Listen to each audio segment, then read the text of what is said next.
श्रीलंका की सरकार ने देश में मुस्लिम महिलाओं के बुर्का पहनने पर प्रतिबंध लगा दिया है। इतना ही नहीं, श्रीलंका में इस्लामिक स्कूलों को भी बंद करने का फैसला किया गया है। सरकार के एक मंत्री ने शनिवार को कहा कि श्रीलंका बुर्का पहनने और 1000 से ज्यादा इस्लामिक स्कूलों पर प्रतिबंध लगा रहा है। हालांकि श्रीलंका सरकार के इस फैसले के बाद भारत में भी बुर्का बैन करने की मांग उठने लगी है।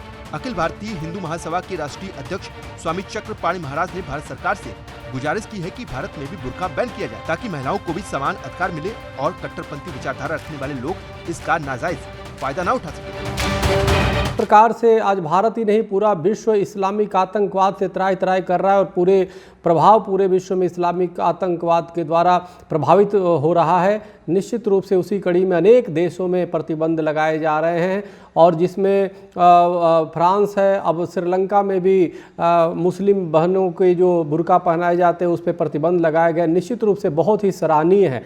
मैं भारत सरकार से मांग करता हूं कि भारत में भी एक कानून बना करके ख़ास तौर से मुस्लिम बहनों की जो बुर्का पहनने की एक परंपरा है इस पर रोक लगाई जाए, क्योंकि इसके आड़ में एक तो दो बातें हैं। एक तो इस बुर्का जो है एक जो बहनों के गुलामी का प्रतीक है, जो मुस्लिम बहनों काफ़ी इसमें देखने को मिलता है कि किस प्रकार से गर्मी हो या किसी भी मौसम में उनको एक स्टैचू की तरह जिस प्रकार से ढक के रखा जाता है, बहुत ही दुर्भाग्यपूर्ण है। ये मानवता के लिए कलंक है। दूसरी बात, जो आतंकी इस्लामिक आतंकी है वो इसी को माध्यम बनाते हैं और कई जगह देखने को मिला है कि बुर्के के आड़ में आतंकवाद जैसी बड़ी से बड़ी घटनाओं को अंजाम देने का काम करते हैं। तो निश्चित रूप से अब समय आ गया है कि जैसे श्रीलंका और फ्रांस में बुर्के पे प्रतिबंध लगा है और उसी प्रकार से और कट्टरपंथियों को शिकंजा कसने का इन सरकारों ने कार्य किया, इन देशों ने काम किया है। भारत समेत पूरे विश्व में इस पे एक कानून बना करके और बुर्के पे तत्काल प्रतिबंध लगाया जाना चाहिए ताकि इस्लामिक कट्टरपंथियों पे अंकुश लगाया जा सके। तो पुनः एक बार मैं एक केंद्र की मोदी सरकार से मैं मांग करता हूं कि यहाँ भी भारत में कानून बना करके बुर्के पे तत्काल प्रतिबंध लगाया जाए ताकि कोई भी इस्लामिक आतंकवाद को अंजाम न दे सके और इसको बुर्के को माध्यम बना करके अमानवीय घटना न कर सके। हालांकि श्रीलंका के इस फैसले पर देवबंदी उलेमा मुफ्ती असद कासमी ने श्रीलंका सरकार की निंदा करते हुए कहा है कि शरीयत के हिसाब से महिलाओं को पर्दे में रहने का हुक्म दिया गया है और ये मुसलमानों का हक है और कोई भी सरकार अगर इस तरह के फैसले लेती है तो उसकी कड़ी निंदा होनी चाहिए। उन्होंने अखिल भारतीय हिंदू महासभा की बुर्के पर पाबंदी लगाने की मांग पर जवाब देते हुए कहा कि कुछ लोग देश में शांति व्यवस्था खराब करना चाहते हैं, इसलिए इस तरह की मांग कर रहे हैं। लोगों को ऐसे इंसानों से दूर रहना चाहिए और शांति बनाए रखना चाहिए।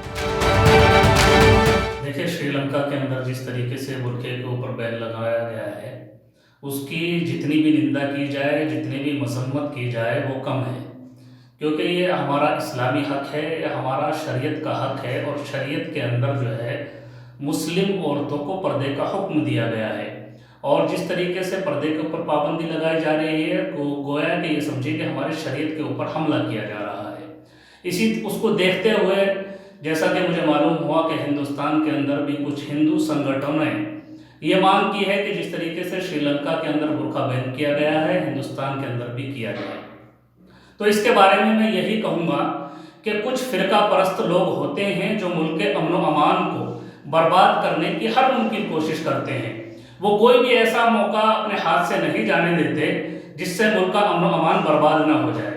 तो मैं तमाम ही देशवासियों से अपनी तंजीम इत्तेहाद उलमा हिंद की जानिब से अपील करूँगा कि जो भी फिरका परस्त लोग हैं जो मुल्क का अमन व अमान बर्बाद करना चाहते हैं, ऐसे लोगों से होशियार रहें और मुल्क के अंदर अमन व अमान कायम रखें। देवबंद से पिंटू शर्मा के साथ ब्यूरो रिपोर्ट यूपी तक।